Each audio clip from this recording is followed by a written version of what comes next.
Bismillahirrahmanirrahim. Alhamdulillahirabbil alamin wa bihi nasta'in ala umuri dunya wa din wa ala alihi washabihi ajma'in. Qala rabbi shrah li sadri wa yassir li amri wa hlul 'uqdatam min lisani yafqahu qawli amma ba'du. Puji syukur marilah kita panjatkan kehadirat Allah Subhanahu wa taala. Shalawat beserta salam semoga selalu tercurah limpahkan kepada junjungan kita Nabi besar Muhammad sallallahu alaihi wasallam. Yang terhormat Bapak Kepala Sekolah SMPN 1 Atap 4 Cilogram, yang terhormat Bapak Ibu Guru SMPN 1 Atap 4 Cilogram dan Ibu Guru SDN 2 Giri Mukti. Pada kesempatan ini izinkan saya untuk melakukan aksi nyata, yaitu penyebaran pemahaman budaya positif.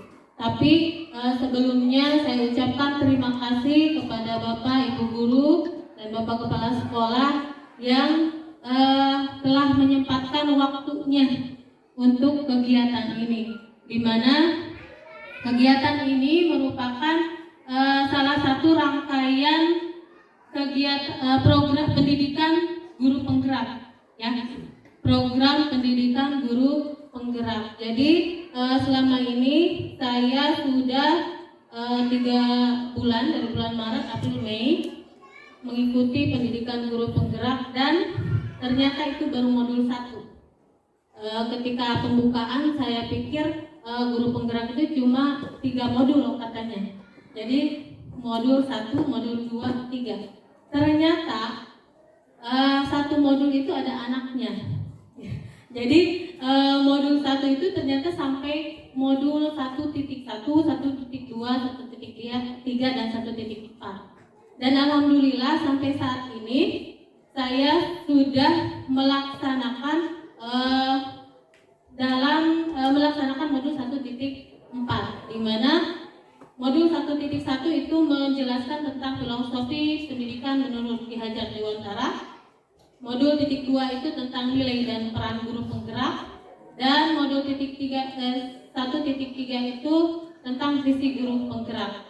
Dan modul 1.4 yang terakhir ini, di modul 1 ini adalah tentang budaya positif, ya. Jadi dari budaya positif ini saya ditugaskan untuk memberikan pemahaman kepada Bapak Ibu guru semua tentang apa itu budaya positif, ya, gitu. Jadi sekali lagi saya ucapkan terima kasih atas kehadirannya, atas kesempatan untuk meluangkan waktunya untuk mengikuti kegiatan ini. Baik Bapak Ibu, untuk mengefektifkan waktu, sebelum kita mulai, kita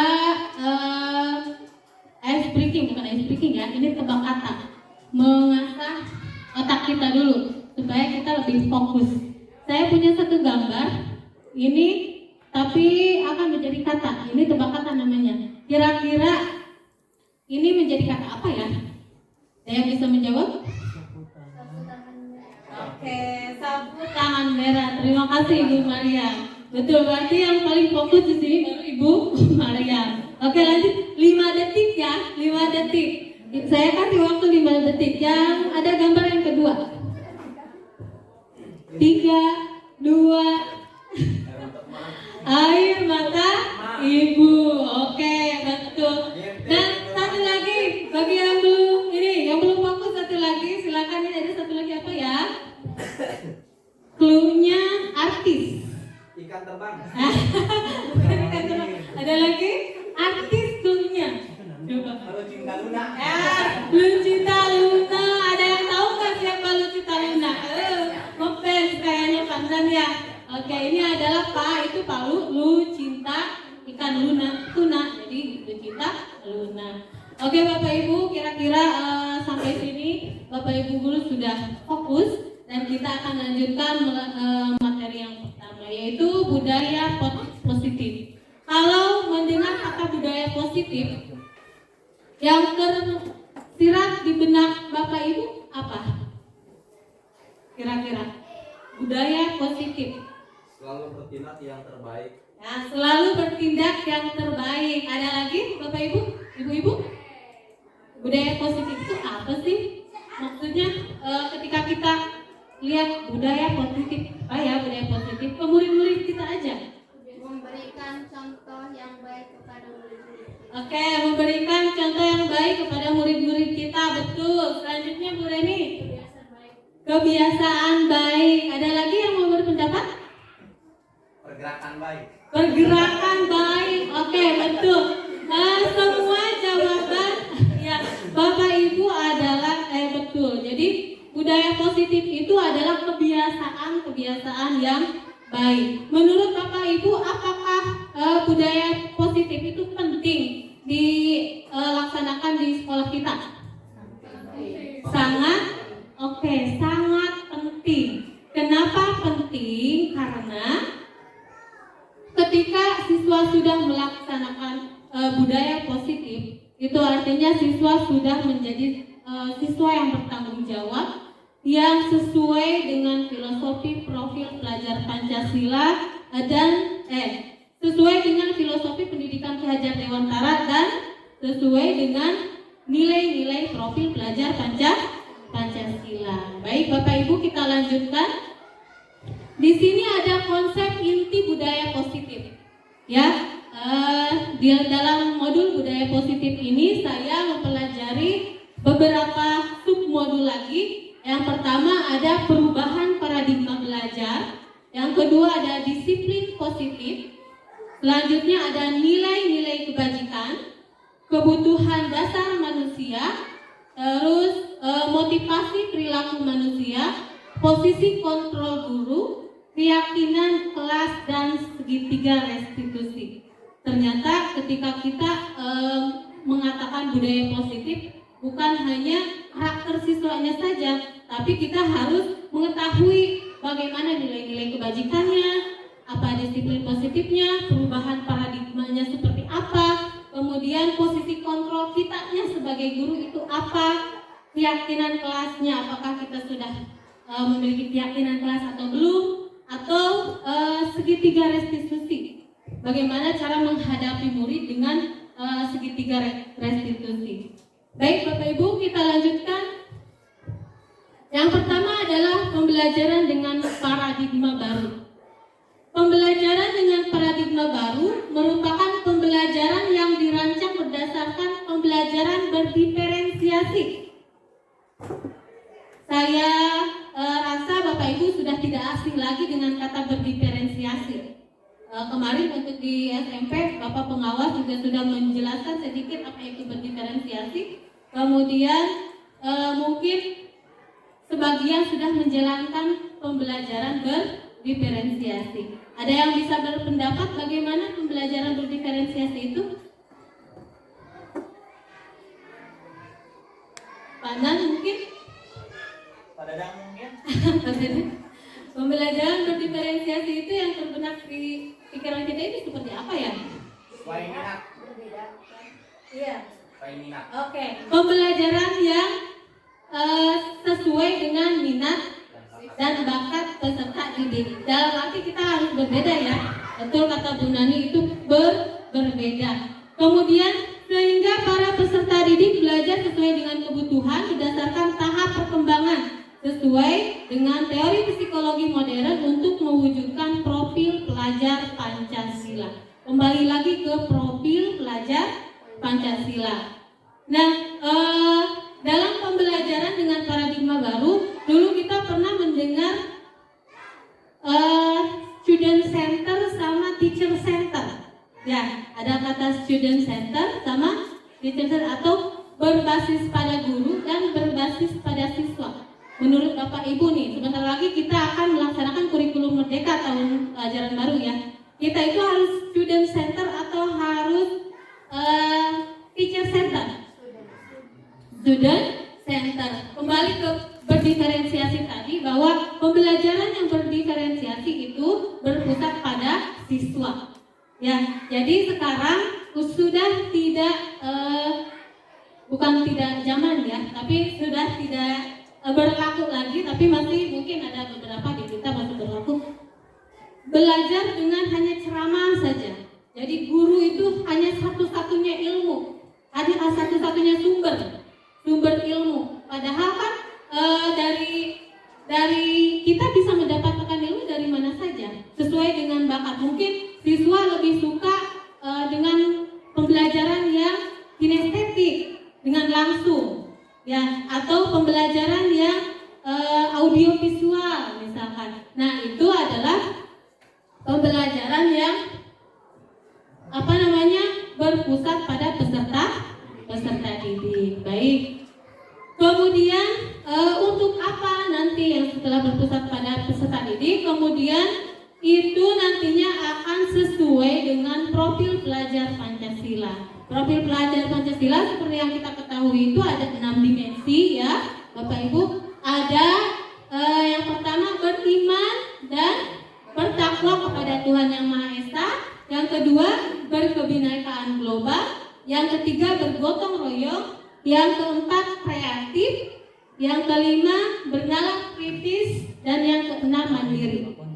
Nah, untuk profil pelajar Pancasila kita sebenarnya tidak hanya didapatkan dari kegiatan P5 saja. Nanti di kurikulum Merdeka kita kan diwajibkan untuk melakukan kegiatan P5, ya. P5 itu ada kegiatan yang di luar kelas yang seperti itu. Nah, sebenarnya kita bisa mendapatkan profil pelajar Pancasila melalui pembelajaran kita di kelas juga, ya. Bagaimana kita melakukan yang misalkan dimensi beriman bertakwa kepada Tuhan Yang Maha Esa, yaitu dengan cara ketika masuk kita mengucapkan salam, kemudian berdoa sebelum. Nah, itu juga termasuk ke dimensi profil pelajaran Pancasila.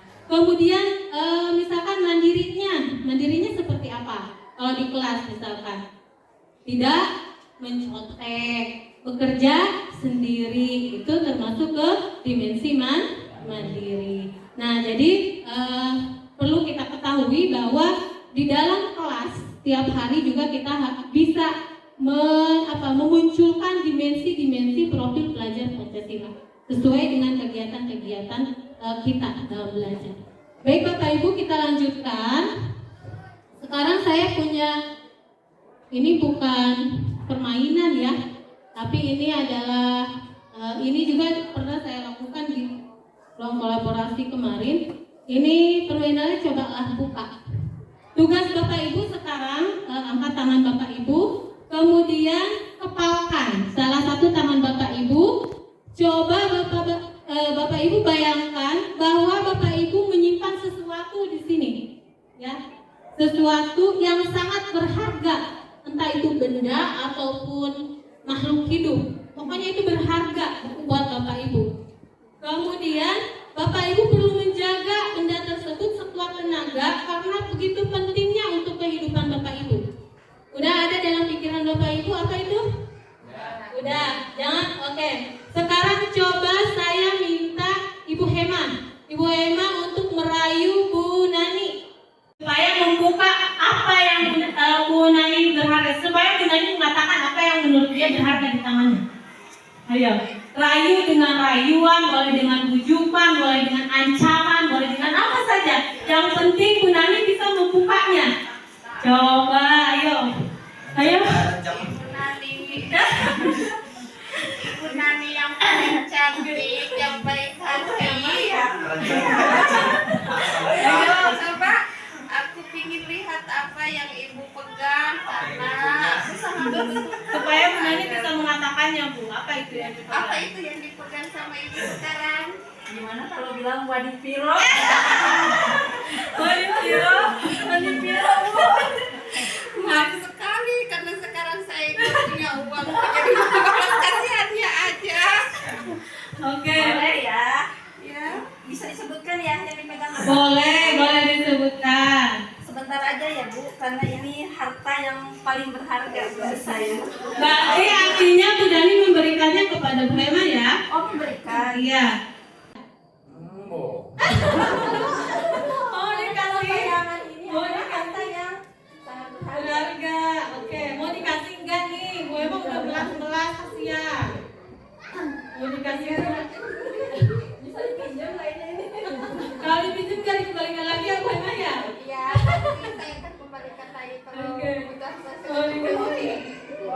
bisa disebutkan apa ya? Oke.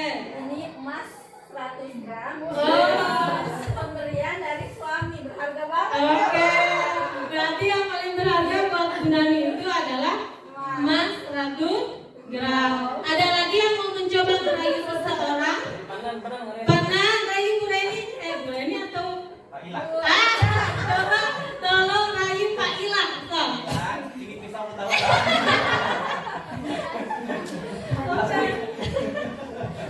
Oke, nggak dikasih.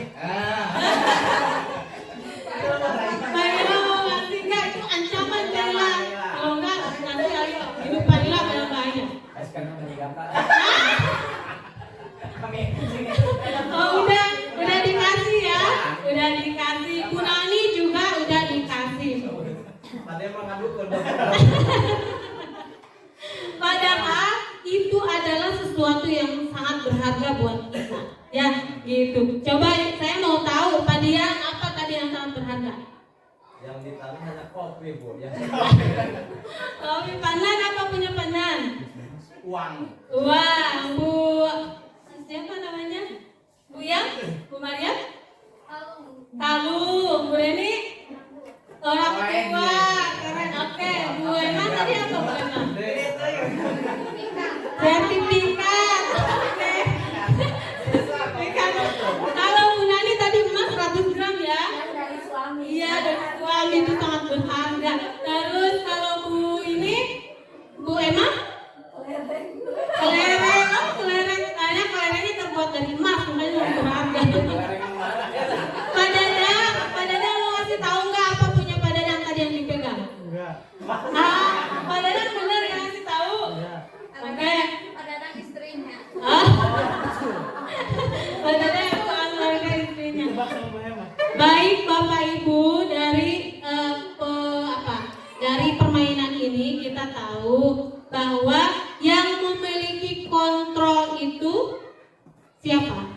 Untuk membuka atau tidak membuka itu siapa? Kita sendiri. Tadi ada Pak Dadang yang nggak mau membukanya ke siapapun itu karena apa? Karena tadi kata saya itu sangat berharga. Kalau dikasih sama orang lain berarti sesuatu yang berharga itu tidak hilang. Contoh kita pegang suami ya, masa kita mau kasih begitu aja suami ke orang lain? Nggak mungkin kan? Nah, atau orang tua kata Bu Reni mau dikasih. Tapi tadi kenapa Bu Reni ngasih kepada saya? Nah, gitu pertanyaannya. Kok gitu? Berarti katanya berharga, tapi kok dikasih tahu sama saya? Gitu. Tadi benar Pak Dadang sebenarnya. Pak Dadang nggak kasih tahu sama siapa-siapa. Itu karena itu sangat berharga. Jadi mau memberikan atau tidak, apa yang kita pegang itu posisi kontrol itu ada di diri kita sendiri. Sama dengan siswa Bapak Ibu. Jadi siswa kita kalau melakukan kesalahan, ketika kita bujuk, ya misalkan kita bujuk kamu harus seperti ini, kamu harus seperti itu, kemudian itu mungkin saja waktu itu dia melakukannya apa yang kita suruh, ya. Tapi suatu saat karena dia yang mengontrol, dia buka, kemudian suatu saat dia tutup lagi. Mungkin seperti itu ya Bapak Ibu gambarannya. Baik Bapak Ibu, kita lanjutkan. Ada miskonsepsi tentang teori kontrol menurut Dr. William Glasser dalam bukunya Kontrol Teori. Yang pertama, ilusi tentang guru mengontrol murid. Ilusi tentang guru mengontrol murid. Mungkin sekarang kita tahu bahwa tugas guru yang mengontrol murid. Murid seperti ini kita harus kontrol, kita harus perbaiki, ya. Kemudian kalau siswa melakukan kesalahan itu guru yang selalu benar, ya.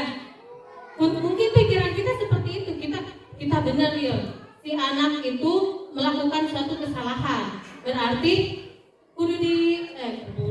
harus harus dibujuk. Nah, padahal sebenarnya belum tentu Bapak Ibu, belum tentu kita bisa mengontrol murid.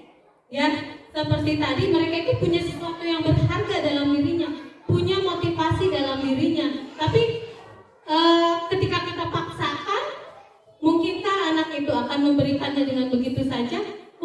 pada saat itu memberikan dengan begitu saja, tapi suatu saat mereka akan, atau mungkin bahkan mereka merasa dendam kepada kita. Ya, gitu. Yang kedua, ilusi bahwa semua penguatan positif itu efektif dan bermanfaat. Semua penguatan positif. Seperti yang saya tadi katakan bahwa guru itu tidak mungkin ada guru yang mau menjerumuskan anak muridnya ya, siswanya. Tapi kita juga memberikan penguatan positif kepada siswa. Ya, menurut kita mah kita sudah benar karena itu positif bagi dia. Misalkan kita menyuruh sholat nih ya, menyuruh sholat, kemudian menyuruh infak atau apa. Nah, itu positif benar menurut kita, tapi belum tentu motivasi dirinya itu menerima bahwa saya harus sholat. Kalau tidak sholat nanti bu guru marah. Nanti kalau sudah tidak sekolah lagi, dia tidak sholat lagi. Ya, itu adalah ilusi bahwa semua penguatan positif efektif dan bermanfaat. Padahal tidak semua penguatan positif itu akan efektif. Ya. Selanjutnya ilusi bahwa kritik dan membuat masalah mampu menguatkan karakter. Saya sering lihat ada guru yang memanggil siswa, kita bukan sering lihat, saya juga pernah memanggil siswa, kemudian kita mengkritik siswa tersebut. Kamu itu kok begini, harusnya seperti ini. Misalkan siswa melakukan kesalahan ya, kita kan mengkritik siswa. Nah, kritik itu menurut kita itu mungkin akan membuat siswa itu menjadi berubah. Ya, harapan kita, seperti harapan kita ya. Ketika kita mengkritik siswa itu akan berubah. Padahal Bapak Ibu, ketika mengkritik siswa itu kadang-kadang siswanya tidak terima. Ya, kita dikritik tidak terima, bahkan mereka menjudge dirinya itu sebagai orang yang gagal. Ya, kalau kita misalkan mengkritik siswa itu kamu tidak boleh seperti ini, harus seperti ini. Kan kita menjudge mereka itu sebagai orang yang gagal. Mereka, oh saya gagal, oh jadi saya itu gagal. Nah gitu, itu adalah kritik membuat masalah tidak dapat membuat menguatkan karakter, bahkan karakternya mungkin bahkan menjadi lebih buruk lagi. Mereka bisa melakukan hal yang lebih buruk lagi. Ya. Selanjutnya ilusi bahwa orang dewasa berhak memaksa. Yang selalu kita pikir dari kecil bahwa kalau sebelum kita sekolah yang bisa memaksa kita orang tua. Kita harus jadi ini, harus jadi itu tergantung orang tua. Kita harus sekolah kemana, itu gimana orang tua. Ya, karena apa? Karena orang tua yang mau membiayai kita. Ya, kemudian misalnya satu contoh, misalkan saya sebagai guru kemudian dipaksa sama bapak kepala sekolah untuk mengikuti guru penggerak.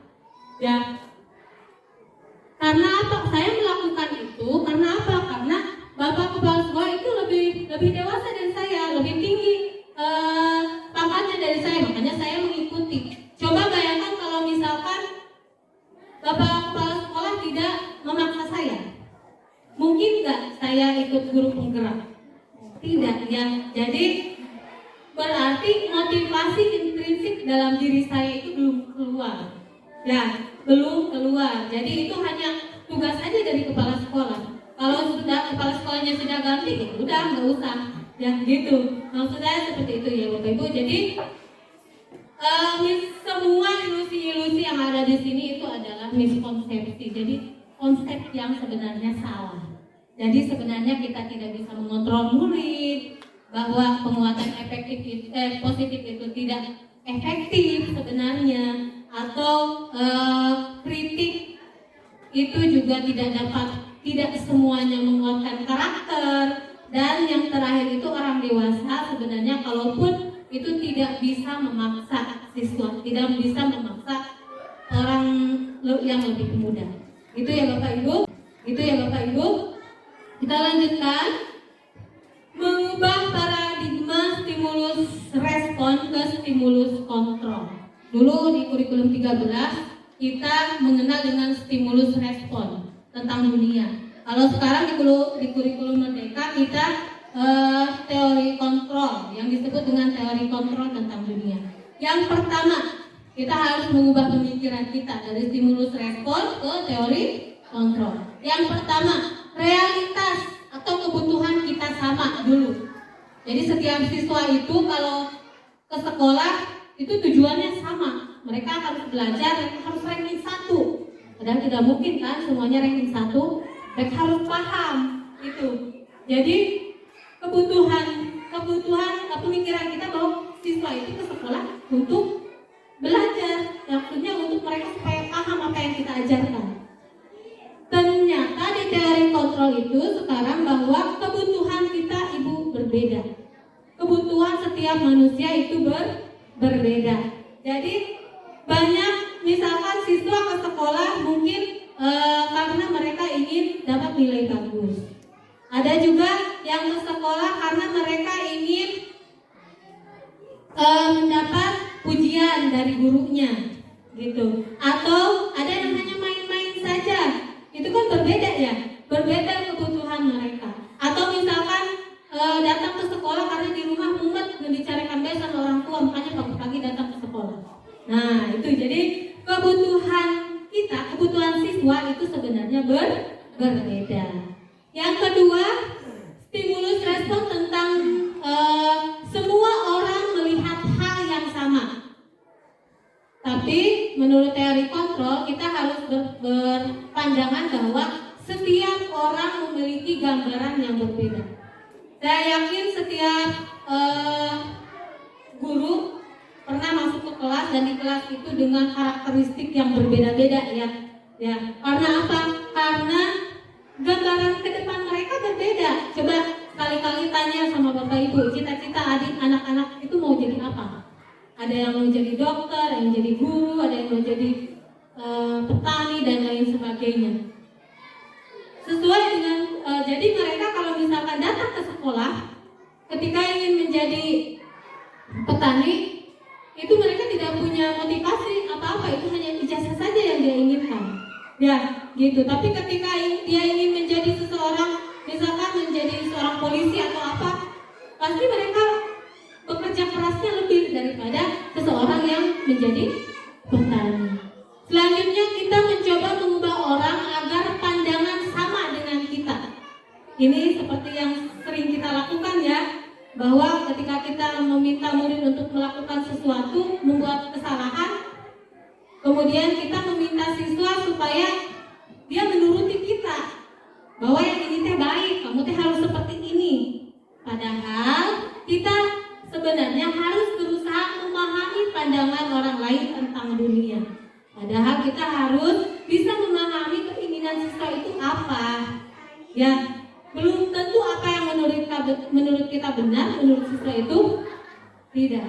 Ya, gitu. Walaupun saya yakin tidak ada guru yang ingin menjerumuskan anaknya, tapi kan siswa juga memiliki pandangan mereka berbeda. Jadi tidak semua siswa ingin menjadi guru, Bapak Ibu. Ya, banyak sekali cita-cita siswa itu. Selanjutnya, perilaku buruk dilihat sebagai suatu kesalahan. Nah, ini di kita ya, setiap perilaku buruk itu menurut kita salah. Siswa ngerokok, menurut kita salah. Siswa datang terlambat, ya emang salah. Ya, salah.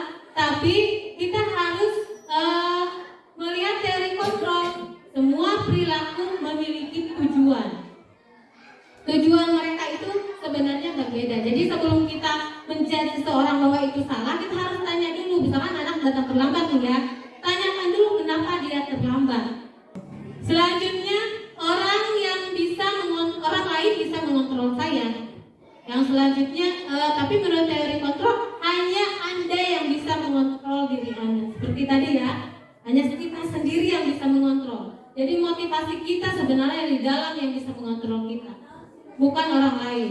Ketika misalkan saya datang ke sekolah tepat waktu karena bapak kepala sekolahnya tiap hari suka ngeduluin, jam 6:30 sudah ada di sini.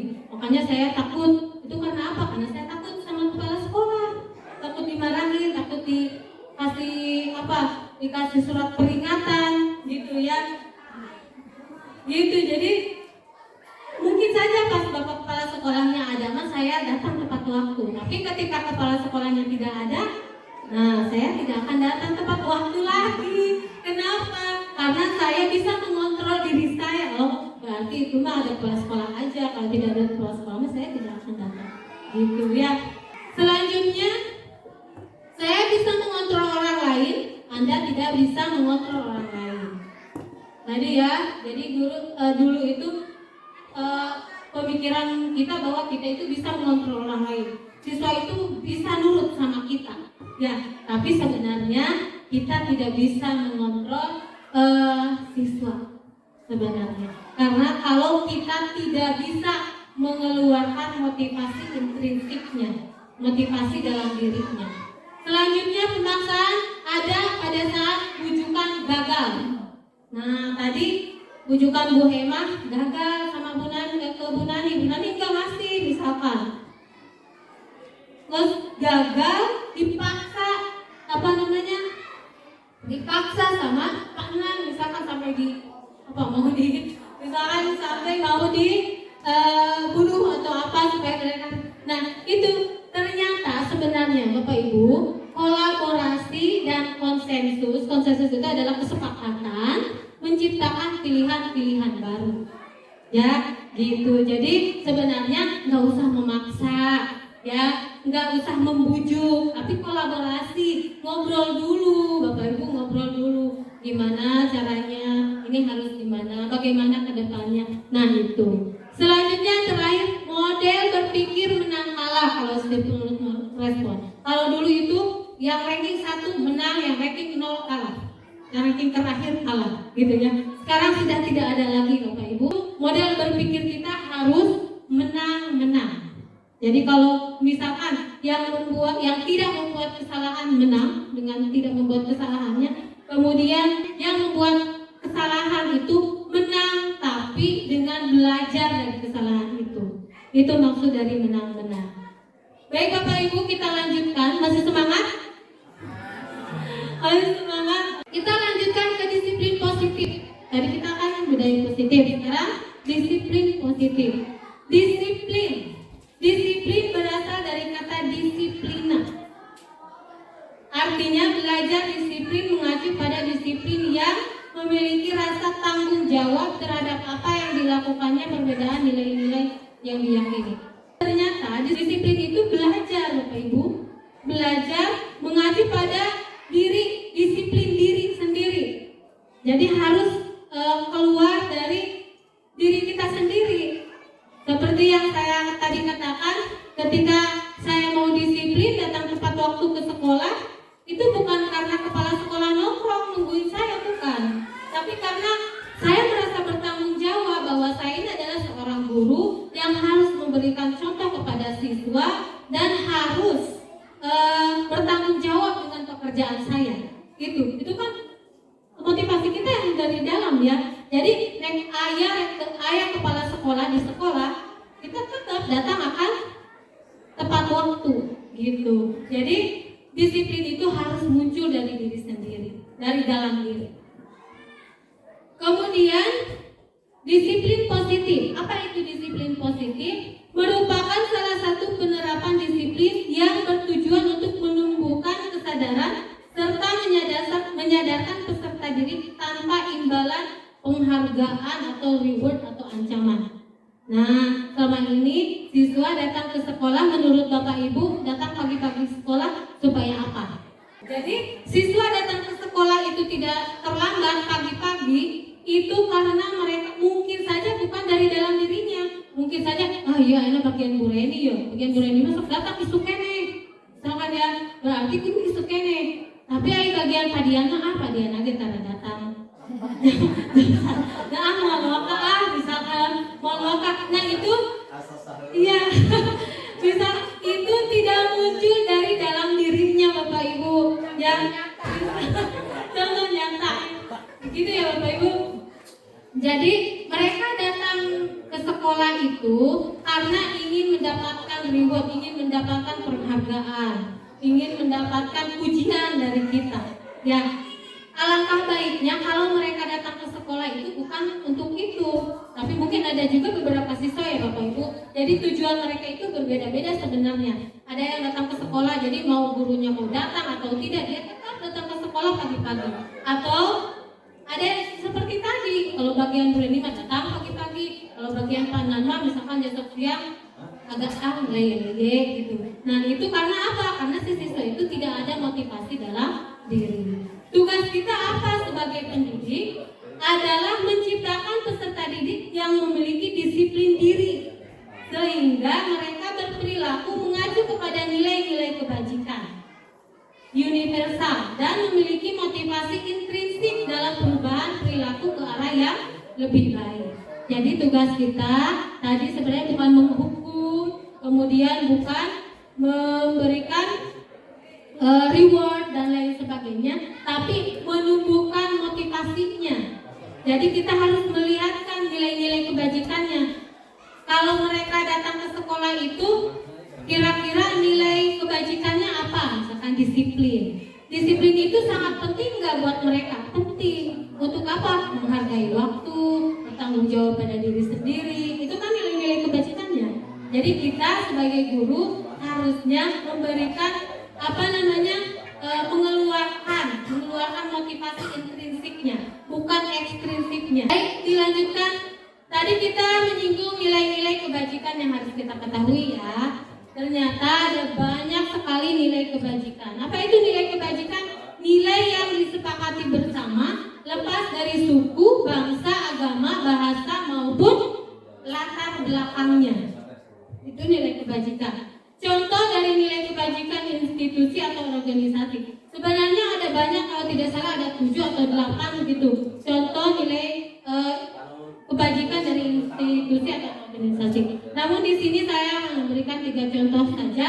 Yang pertama yang sesuai dengan tujuan belajar kita di kurikulum Merdeka, yaitu profil pelajar Pancasila, yaitu yang pertama beriman dan bertakwa kepada Tuhan Yang Maha Esa, berakhlakul karimah, berkebinekaan global, gotong royong, mandiri dan kreatif dan bernalar kritis.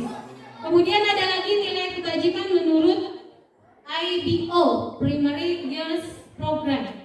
Itu nilai-nilai kebajikannya yaitu toleransi, kemudian rasa hormat, integritas, mandiri, menghargai, antusias, empati, keingetahuan, kreativitas, kemudian kerjasama, percaya diri, dan komitmen. Nah, itu semua nilai kebajikan itu sebenarnya harus kita kenalkan kepada siswa, supaya mereka tahu bahwa kalau mereka melakukan pelanggaran, oh saya tidak memiliki nilai-nilai kebajikan ini. Gitu. Yang ketiga yaitu ada dari institusi keterampilan hidup atau life skill. Nilai-nilai kebajikannya dapat dipercaya, lurus hati, pendengar yang aktif, tidak merendahkan orang lain, dan memberikan yang terbaik dari diri. Selanjutnya, kembali ke kebutuhan dasar manusia. Kebutuhan dasar manusia adalah segala sesuatu yang kita lakukan untuk mendapatkan apa yang kita inginkan. Seluruh tindakan yang kita lakukan memiliki tujuan tertentu, dan semua usaha terbaik yang kita lakukan adalah dalam rangka agar kebutuhan dasar kita terpenuhi dengan baik. Nah, sebenarnya Bapak Ibu ada 5 kebutuhan dasar yang sebenarnya kita miliki. Ya, 5 kebutuhan dasar manusia itu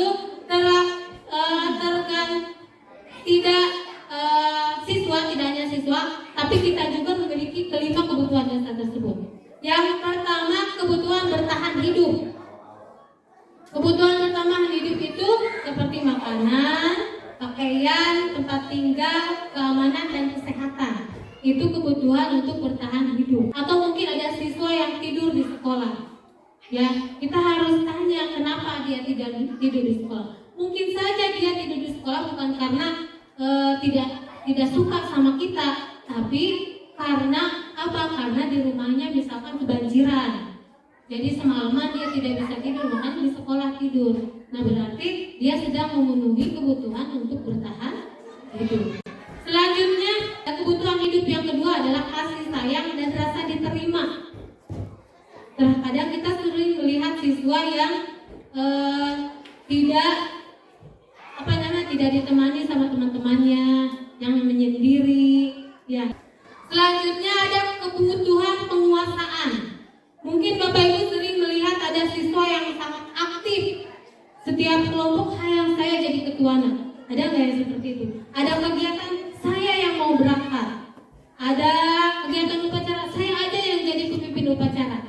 Karena apa? Karena dia ingin menguasai, ingin menjadi penguasa mungkin ya. Nah, itu dia sedang apa? Sedang memenuhi kebutuhannya, yaitu tentang penguasaan. Penguasaan itu terdiri dari harga diri, keinginan untuk dianggap, memimpin, berprestasi, ya, diakui dan didengar. Gitu. Selanjutnya, keinginan untuk kebebasan. Contohnya misalkan ada siswa yang di kelasnya itu tidur ketika kita menerangkan, siswa itu tidur di kelas. Ya, mungkin saja mereka ingin bebas belajar. Maksudnya bebas bukan berarti bebas keluar. Tapi kalau kita misalkan memberikan materi hanya ceramah saja, mungkin saja dia ingin menerima pelajaran dengan cara yang lain. Misalnya dengan belajar di luar, ya, bukan study tour, bukan. Belajar di luar bisa, atau dengan inovasi baru, misalkan dengan Canva atau dengan PowerPoint yang lebih menarik, lebih aktif, atau dengan sumber berbagai benda yang kita bawa ke dalam kelas sehingga mereka tidak ngantuk atau gitu. Jadi mereka sedang memenuhi kebutuhannya, yaitu kebebasan.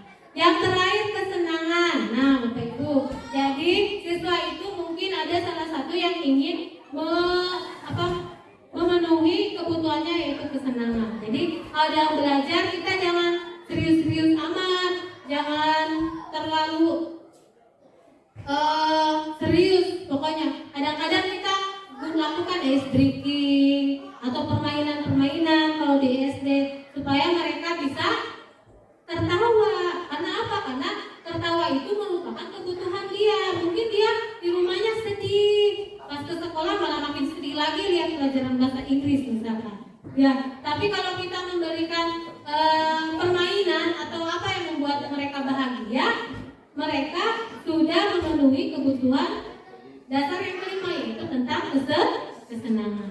Jadi Bapak Ibu, sekali lagi, 5 kebutuhan kita sebagai manusia itu: yang pertama bertahan hidup, yang kedua kasih sayang dan rasa diterima, yang ketiga penguasaan, yang keempat kebebasan, dan yang terakhir adalah kesenangan. Kita sebagai guru harus dapat memenuhi semua berbagai kebutuhan siswa. Ya, gitu. Jadi kita tidak hanya mentransfer ilmu saja, tapi kita juga harus memahami karakteristik peserta didik. Seperti apa nih? Ini kebutuhannya apa? Ini kebutuhannya apa? Gitu. Soalnya bisa dilihat dari perilaku dia. Gitu. Selanjutnya Bapak Ibu, tadi saya sudah singgung motivasi perilaku manusia. Ternyata ada 2 motivasi perilaku manusia. Yang pertama ada motivasi ekstrinsik, yaitu motivasi dari luar. Terlalu cepat ke sekolah misalkan, itu karena dia takut sama Pak Nan atau sama Pak Dian. Itu menurut Bapak Ibu motivasi ekstrinsik atau motivasi intrinsik? Ekstrinsik, karena dia takut atau karena dia takut nilainya jelek misalnya. Nah, yang pertama itu untuk menghindari ketidaknyamanan. Mereka pasti tidak nyaman kalau ditegur, dimarah-marahi sama kita, pasti tidak nyaman. Makanya mereka datang lebih cepat supaya tidak dimarahi. Nah, itu adalah, jadi mereka datang lebih cepat itu karena motivasi ekstrinsik, bukan motivasi intrinsik. Selanjutnya untuk mendapatkan imbalan atau penghargaan dari orang lain. Kalau datangnya awal, nilainya pasti tinggi misalkan. Nah, itu jadi mereka itu hanya memiliki motivasi ekstrinsik. Kalau misalkan kita tidak mempedulikan nilai mereka atau penghargaan yang datang terlambat atau tidak terlambat, itu tidak akan muncul motivasi ekstrinsiknya. Tapi yang harus kita tumbuhkan sebenarnya motivasi intrinsik. Motivasi intrinsik itu untuk menjadi orang yang mereka inginkan dan menghargai diri sendiri dengan nilai-nilai yang mereka percaya. Nilai-nilai yang mereka percaya tadi seperti nilai-nilai kebajikan yang sudah saya sebutkan tadi ya Bapak Ibu. Jadi mereka percaya bahwa disiplin itu kita harus bertanggung jawab pada diri sendiri. Misalnya. Jadi mau ada Bu Reni, mau tidak ada, misalkan ke sekolah, tetap aja mereka datang tepat waktu karena motivasi intrinsiknya sudah keluar. Sama dengan kita, mau digaji, mau tidak digaji, misalkan ya Bapak Ibu. Kalau tujuan kita ingin belajar, ingin mengajar dengan baik, ini ikhlas ngajar dengan senang hati, keluar dari diri sendiri. Pokoknya rek digaji, ku mau be teman. Yang penting saya sudah melakukan tugas saya sebagai guru. Adapun nanti rek dibalas rek kita itu mah gimana Allah saja. Nah berarti itu kita sudah memiliki motivasi intrinsik, ya gitu. Jadi bukan karena ingin digaji lagi, bukan, ya gitu. Selanjutnya teori kontrol. Nah, mungkin Bapak Ibu sudah sering mendengar kata hukuman, konsekuensi, dan restitusi. Sebenarnya bagi saya, kalau hukuman saya sering mendengar ya Bapak Ibu. Konsekuensi juga pernah beberapa kali mendengar. Tapi untuk restitusi, jujur saja baru pertama kali saya mendengar ketika mengikuti guru penggerak ini. Untuk hukuman, jadi teori kontrol itu kita sebagai guru mengontrol siswa itu mau seperti apa? Apakah hukuman, konsekuensi, atau restitusi? Nah, kalau hukuman itu tidak terencana dan tiba-tiba. Contohnya misalkan anak terlambat nih. Kenapa terlambat? Misalkan bla bla bla. Sekarang kamu kelilingi lapangan 100 kali. Itu hukuman. Ya, karena mereka tidak tahu apa yang mereka lakukan, apa yang akan terjadi. Murid tidak tahu apa yang akan terjadi atau dilibatkan, gitu ya. Kemudian berupa hukuman fisik atau psikis. Sebenarnya Bapak Ibu teori hukuman itu sekarang tidak dianjurkan untuk kita. Kenapa? Karena apalagi menyangkut dengan fisik atau psikis, ya. Karena apa? Karena itu akan melekat di dalam diri siswa sampai keluar sekolah. Apalagi kalau misalkan mereka tidak pernah melakukan kesalahan ya, tiba-tiba melakukan kesalahan kemudian kita hukum. Seperti contohnya saya pernah dulu waktu SMA pernah tidak mengerjakan tugas biologi sampai si bapak gurunya bilang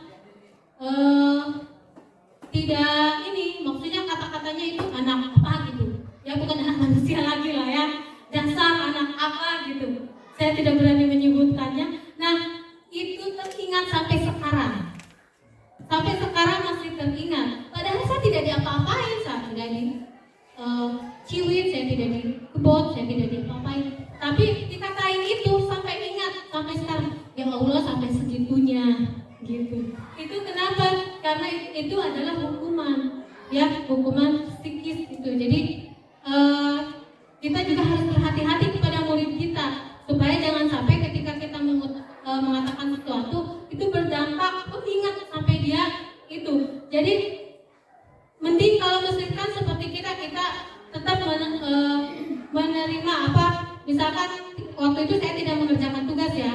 Kemudian saya untuk selanjutnya saya terus mengerjakan tugas. Tapi mungkin untuk siswa lain itu tidak akan berguna gitu ya. Jadi kalau misalkan seperti itu hanya akan membekas di dalam dirinya dan kadang-kadang mereka merasa dendam sama kita.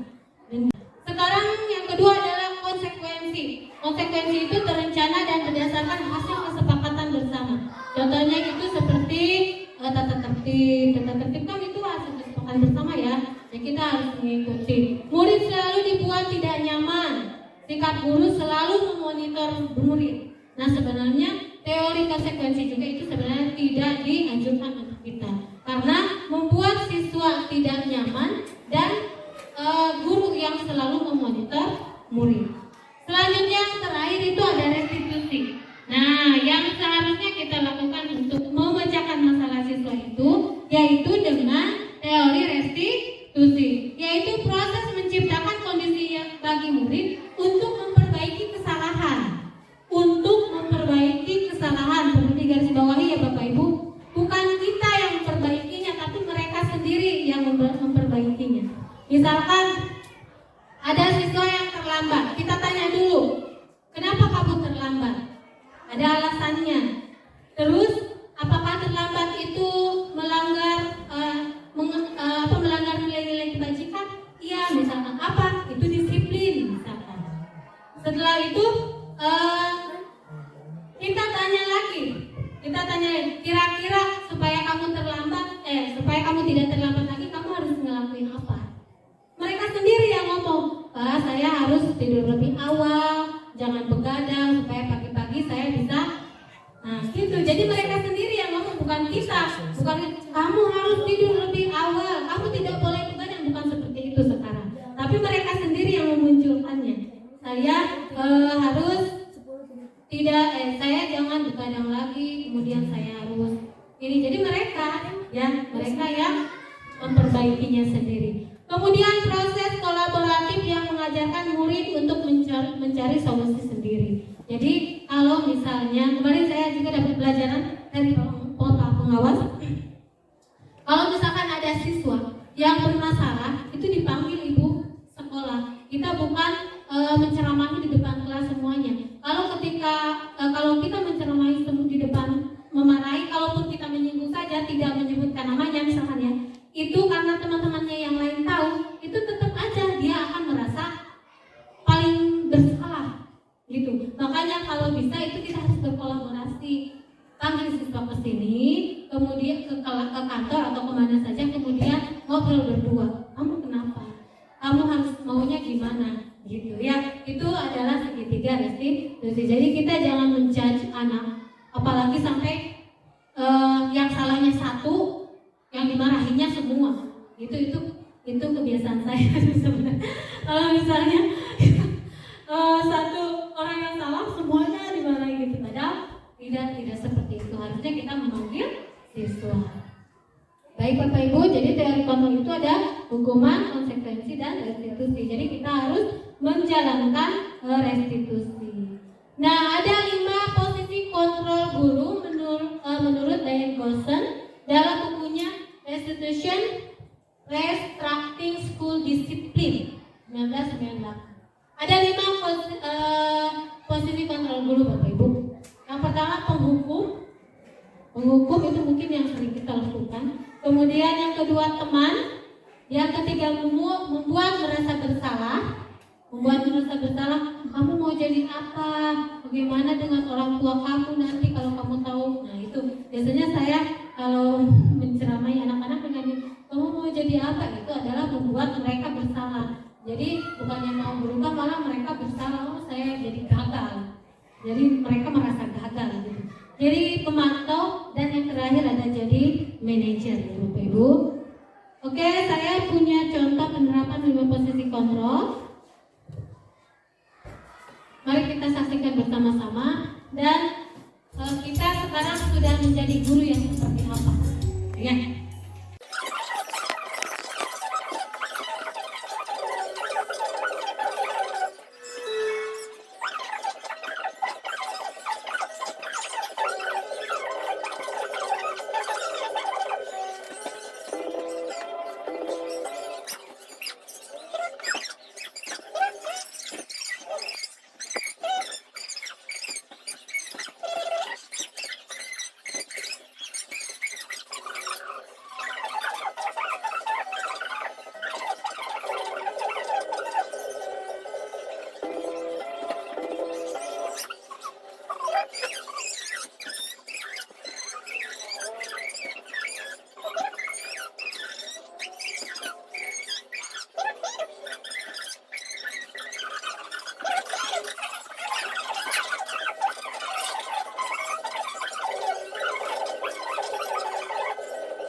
Bapak Ibu, setelah kita melihat 5 posisi kontrol yang tadi, tentunya kita sudah memahami kita itu harus menjadi guru yang seperti apa. Tapi setelah melihat itu, kita berada di posisi kontrol apa kira-kira? Penghukum. Ada lagi selain penghukum? Pemantau juga mungkin ada ya. Kalau saya kadang-kadang membuat merasa bersalah, selalu membuat mereka bersalah. Padahal sebenarnya itu tidak dianjurkan. Dan semoga setelah kita melihat tayangan tadi, kita dapat memberikan posisi kita sebagai posisi manajer. Sama kita juga harus belajar ya, belajar. Karena katanya tadi itu tidak mudah, tidak dengan semudah itu. Tapi kadang-kadang kita juga perlu untuk mempelajarinya. Selanjutnya Bapak Ibu ada membuat keyakinan kelas dalam menerapkan budaya positif. Untuk membuat keyakinan kelas nanti di semester awal mungkin Bapak Ibu yang di SD juga yang di SMP sebagai wali kelas, kita perlu membuat keyakinan kelas. Dan kenapa perlu membuat keyakinan kelas? Karena ruang kelas merupakan tempat aktivitas utama dalam pembelajaran di sekolah. Ruang kelas juga menjadi tempat berkumpul, bercengkrama, bersosialisasi, dan menjalin hubungan pertemanan para murid secara heterogen. Ruang kelas menjadi tempat utama kehidupan sosial murid di sekolah. Oleh karena itu, ruang kelas menjadi tempat utama sebagai pusat pendidikan budi pekerti untuk mengembangkan nilai-nilai yang mereka yakini. Para murid diharapkan memiliki budi pekerti yang baik di dalam kelas dan lingkungan sekolah. Apalagi sebagai bangsa Indonesia, kita harus memiliki karakter profil pelajar Pancasila. Maka lingkungan kelas perlu dirancangkan agar menciptakan budaya positif di kelas.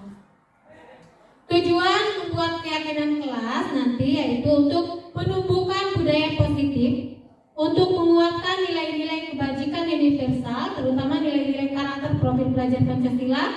Yang ketiga, menumbuhkan kebiasaan-kebiasaan yang baik dalam kelas dan lingkungan sekolah. Dan yang terakhir, terciptanya kondisi kelas yang aman, nyaman, dan menyenangkan bagi seluruh warga sekolah. Selanjutnya ada langkah-langkah untuk membuat keyakinan kelas. Jadi kalau dulu kita tata tertib itu tidak boleh apa-apa ya. Itu di keyakinan kelas tidak ada kata-kata negatif. Yang pertama, keyakinan kelas bersifat lebih abstrak daripada peraturan yang lebih rinci dan konkret. Kemudian keyakinan kelas berupa pernyataan-pernyataan universal. Jadi harus berlaku pada semua siswa, tidak membeda-bedakan. Ya. Kemudian pernyataan keyakinan kelas senantiasa dibuat dalam bentuk positif. Jadi tidak ada lagi dilarang memakai sepatu ke sekolah. Itu tidak, itu kan negatif ya. Pernyataannya harus positif. Misalkan simpanlah sepatu di rak sepatu. Misalkan. Itu kan positif ya. Atau misalkan dilarang datang terlambat, itu juga tidak boleh. Harusnya datang tepat waktu. Nah, itu harus pernyataan yang positif dalam membuat keyakinan kelas. Jadi tidak ada kata-kata yang negatif. Kemudian keyakinan kelas hendaknya tidak terlalu banyak sehingga mudah diingat dan dipahami oleh semua warga sekolah. Yang penting nilai-nilai kebajikan yang 6 saja yang ada di profil pelajar Pancasila itu terpenuhi. Ya, misalkan mengucapkan salam ketika masuk kelas, misalkan itu kan sudah termasuk ke nilai beriman dan bertakwa kepada Tuhan Yang Maha Esa.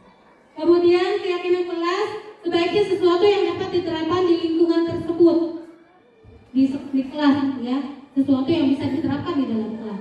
Kemudian semua warga kelas hendaknya ikut berkontribusi. Jadi yang membuat keyakinan kelas itu bukan diri kita sendiri, tapi semua siswa. Kira-kira kelas kita ini mau seperti apa? Kalau bisa kasih mereka sticky note, kemudian mereka punya pendapat masing-masing biasanya. Mereka ingin kelas yang tidak berisik misalkan. Ya, tapi itu membuat pernyataannya seperti apa supaya jangan ada kata tidak. Gitu ya. Kemudian bersedia meninjau kembali keyakinan kelas dari waktu ke waktu. Jadi kita bisa mengingatkan, setiap guru yang masuk nanti akan mengingatkan keyakinan kelas kita itu seperti ini, jadi kalian itu harus seperti ini. Ya, gitu. Jadi saya bisa menarik kesimpulan dari pembahasan kita hari ini yaitu perkataan dari Bapak Pendidikan kita, Bapak Menteri Pendidikan kita, bukan Bapak Pendidikan ya. Kalau Bapak Pendidikan kan Hajat Dewantara ya. Kalau ini Bapak Menteri Pendidikan kita yaitu apapun perubahan kecil itu jika setiap guru melakukannya secara serentak, kapal besar bernama Indonesia ini pasti akan bergerak. Ya, gitu. Itu dari Bapak Nadiem Makarim. Baik Bapak Ibu Guru, mungkin itulah yang bisa saya sampaikan untuk hari ini. Sekali lagi saya ucapkan terima kasih dan mohon maaf karena telah mengganggu aktivitas belajar Bapak Ibu. Semoga apa yang saya sampaikan saat ini bisa bermanfaat, bisa kita aplikasikan bersama-sama di dalam sekolah yang kita cintai ini. Semoga sekolah kita maupun SD atau SMP menjadi sekolah yang SD dan SMP yang unggul, yang bisa yang dapat menciptakan visi yang sesuai dengan visi sekolah kita. Baik Bapak Ibu Guru, terima kasih sekali lagi. Billahi taufiq wal hidayah. Wassalamualaikum warahmatullahi wabarakatuh.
Sebelumnya itu mau mengatakan dulu apa itu kesepakatan kelas. Kesepakatan kelas itu adalah kesepakatan yang harus kalian lakukan di kelas nanti supaya kelas kalian ini menjadi kelas impian yang disiplin. Kan kalau kemarin kalian kurang disiplin, lihat buang sampah dimana aja, itu disiplin enggak? Itu tidak menjaga kebersihan. Mungkin kalian suka berantem dan lain sebagainya. Nah, dan hari ini Ibu akan menanyakan harapan-harapan kalian terhadap kelas. Jadi kalian mau kelas yang seperti apa? Yang membuat kalian itu nyaman, tenang di kelas. Kemudian kalau belajar itu belajar yang menyenangkan, nggak bosan gitu. Jadi di kelas itu tenang gitu, nggak yang keluar terus. Karena ini kelas itu membosankan ya, jadi kalian pengennya keluar aja, lebih enak di kantin kadang-kadang daripada di kelas atau di parkiran. Nah, jadi mending kalian sekarang kita bikin keyakinan kelas supaya kelas kita menjadi kelas yang menyenangkan, kemudian teman-temannya ramah, ya tidak ada bully dan lain sebagainya. Baik, Ibu akan memberikan sticky note. Nanti kalian tuliskan di sini. Ya, tuliskan harapan-harapan kalian itu seperti apa.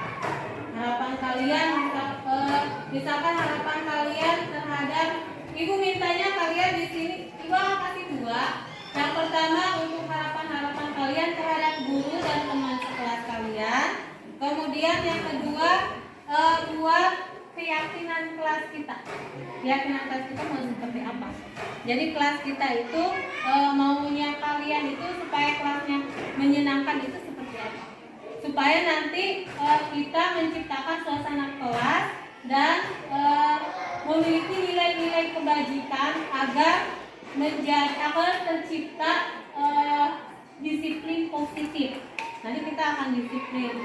positif. Jadi nanti buatnya kalian untuk keyakinan kelas tidak ada kata-kata negatif ya.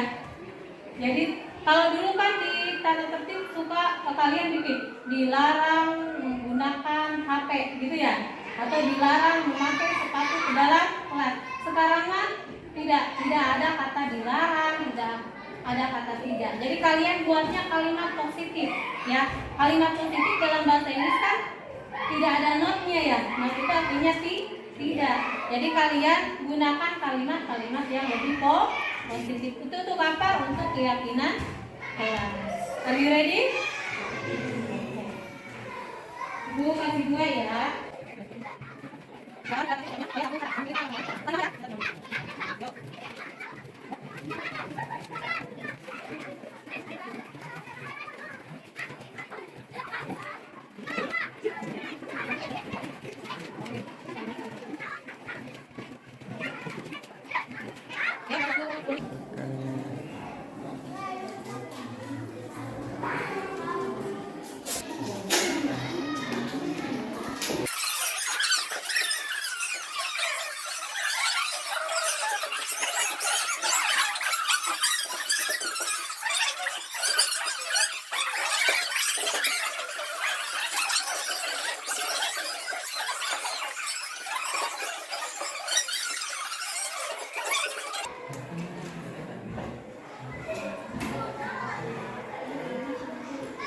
Oke, waktunya sudah.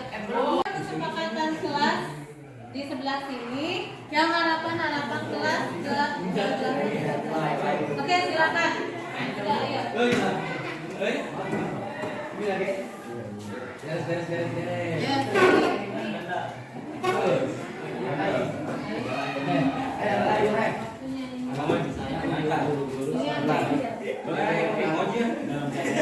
Lagi di rumah ini udah lagi yakin.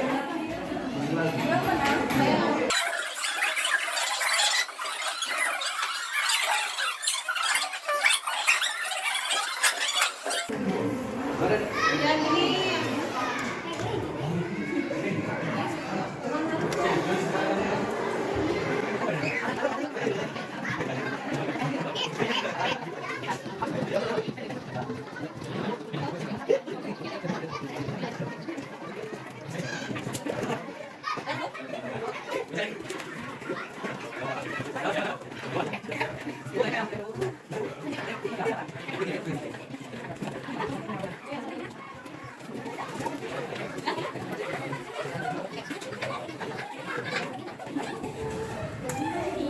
Oke, sebelumnya kalian coba tepuk tangan dulu. Sekarang coba beres dulu. Artinya enggak beres. So, be the best. I am the best. You are the best. We are the best. I am the best. You are the best. We are the best. Yes. Oke, kalian sudah bisa semuanya membuat kesepakatan dan harapan. Sudah, berarti kalian sudah keluar unek-uneknya. Soalnya kan itu curhat ya. Kalau harapan curhat kita sebenarnya. Tapi kalau kesepakatan itu sesuatu yang harus kita sepakati, yang harus kita lakukan bersama-sama. Karena ini nanti kita lakukan bersama-sama. Karena ini nanti kita akan sepakati apakah kalian sepakat atau tidak sepakat dengan keyakinan yang sudah teman-teman kalian tulis. Ibu minta untuk kesepakatan kelas ada yang ke depan, tolong untuk membacakan siapa? Ayo. Ini tolong membaca ya. Ya, dengerin ya. Jadi kesepakatan kelas teman-teman kalian seperti itu. Nanti kalian setuju atau tidak? Tidak.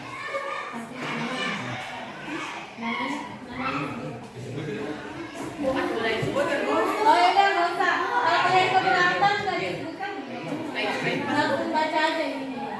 Serah. Memakai seragam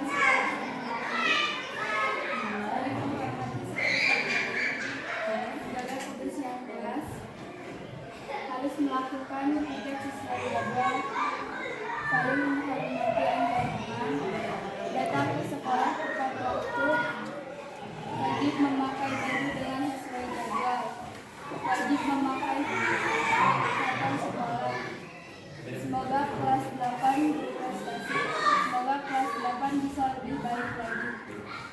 menjaga kebersihan kelas, belajar dengan tertib.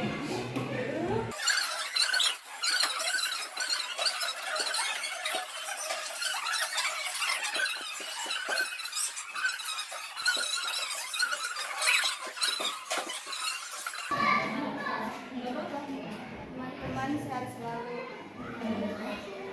Sudah itu aja cukup. Oke, terima kasih.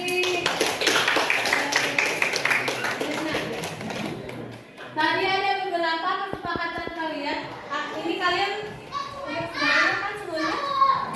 Setuju nggak dengan semua kesepakatan ini? Setuju. Kalian akan melakukannya tidak? Insya Allah. Ini kan kesepakatan bersama ya. Jadi kalau kesepakatan bersama berarti ini harus dilakukan bersama. Ini tadi ada yang digarisbawahi mana ya? Dilarang berpacaran di kelas. Ibu masih bingung, emang masih ada yang berpacaran di kelas? Ya. Kalau waktunya belajar pasti tidak boleh. Ya. Ini perlu nggak dimasukkan ke dalam kesepakatan kita? Ada yang keberatan nggak? Ada yang keberatan tidak? Soalnya kan di kelas mah untuk bukan untuk pacaran. Iya, nanti ini masukan juga ya. Jadi yang suka pacaran di kelas mulai sekarang, nah ini lihat kesepakatannya. Jadi tidak ada tidak ada yang pacaran di kelas. Oke, untuk tidak berpacaran ini kan masih negatif ya kalimatnya. Nanti kita jadikan kalimat positifnya seperti apa. Oke, untuk harapan kelas 8 untuk guru dan teman-temannya. Ibu minta 2 orang, gak apa-apa. Siapa yang mau ke depan membacakannya? Ayo sana tim masak.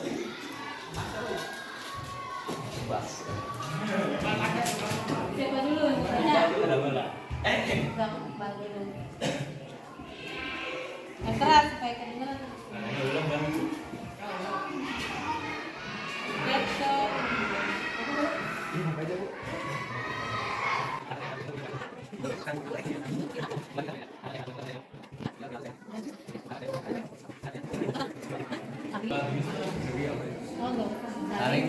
Saling menghargai satu sama lain.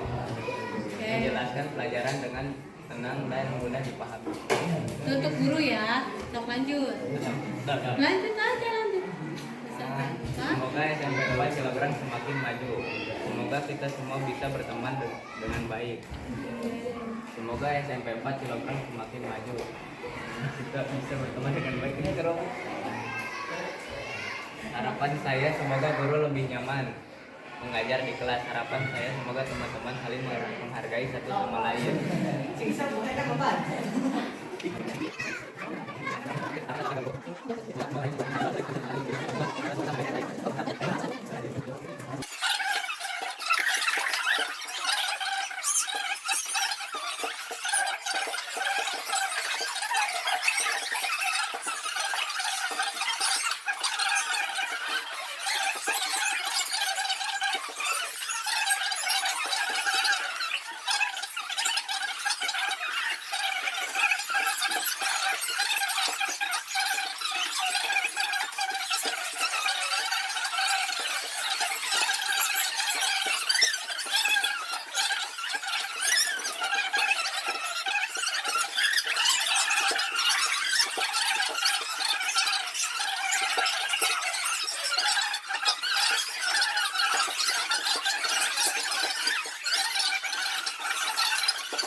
yang jangan marah-marah. Nanti insya Allah ibu akan sampaikan. Terus apa lagi selain itu tadi?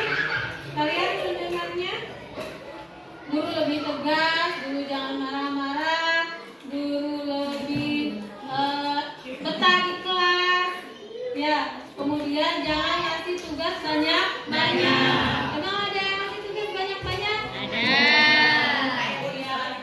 Jadi kalian berarti lebih menyenangkan ketika guru di dalam kelas, kemudian memberikan pembelajaran yang menyenangkan, begitu ya? Daripada hanya mengasih tugas saja, gitu? Oke, berarti nanti insya Allah ibu sampaikan harapan-harapan kalian kepada guru. Dan ada harapan-harapan yang harus kalian dengarkan karena ini menyangkut teman kalian tadi. Tadi kesimpulannya ada beberapa siswa yang mengatakan bahwa di kelas itu selalu berarti ada yang berharap supaya di kelas lebih tidak ribut lagi, jangan ada ribut di kelas, terus harus lebih disiplin, harus datang tepat waktu. Itu kan harapan dari teman-teman. Jadi kalian juga harus kalau kan kalian punya harapan buat teman-teman kalian, semoga teman-teman lebih baik lagi, gitu ya. Nah, harapan teman-teman kalian kepada kalian juga kalian harus bisa apa? Harus bisa memberikannya. Kalau misalkan kalian mau ribut, ingat ada teman yang gak suka kalau kita ribut. Kalau kalian mau pacaran di kelas, ternyata ada teman yang tidak suka pacaran di kelas. Jadi jangan pacaran lagi. Jadi jangan ribut lagi. Oke? Do you understand? Clear? Oke. Jadi jelas ya? Jelas. Berarti inilah kesepakatan kelas kita nanti. Atau ada yang mau dihilangkan? Ya, kalian tidak setuju dengan kesepakatan kita? Ada enggak? Ada enggak? Oke. Berarti kelas 8 setuju dengan kesepakatan kelas ini? Setuju? Setuju. Kurang kompak setujunya. Apakah semuanya setuju dengan kesepakatan kelas ini? Setuju. Oke. Sekarang Ibu minta sekali lagi kita, karena kelas 8 adalah kelas apa tadi? The best. Karena kita sudah membuat kesepakatan kelas, jadi nanti di kelas 9 kita akan menjadi kelas paling the best, paling baik, paling bagus, karena kita sudah membuat kesepakatan bersama. Oke, sekali lagi tepuk the best. I am the best. You are the best. We are the best. I am the best. You are the best. We are the best. Yes. Oke, sampai di sini pertemuan kita hari ini. Ibu ucapkan terima kasih untuk kelas 8 yang sudah membuat kesepakatan kelasnya dengan baik. Terima kasih. Semoga kita bisa disiplin lagi, lebih membudayakan budaya yang positif, yang lebih positif. Oke, terima kasih. Assalamualaikum warahmatullahi wabarakatuh. Waalaikumsalam.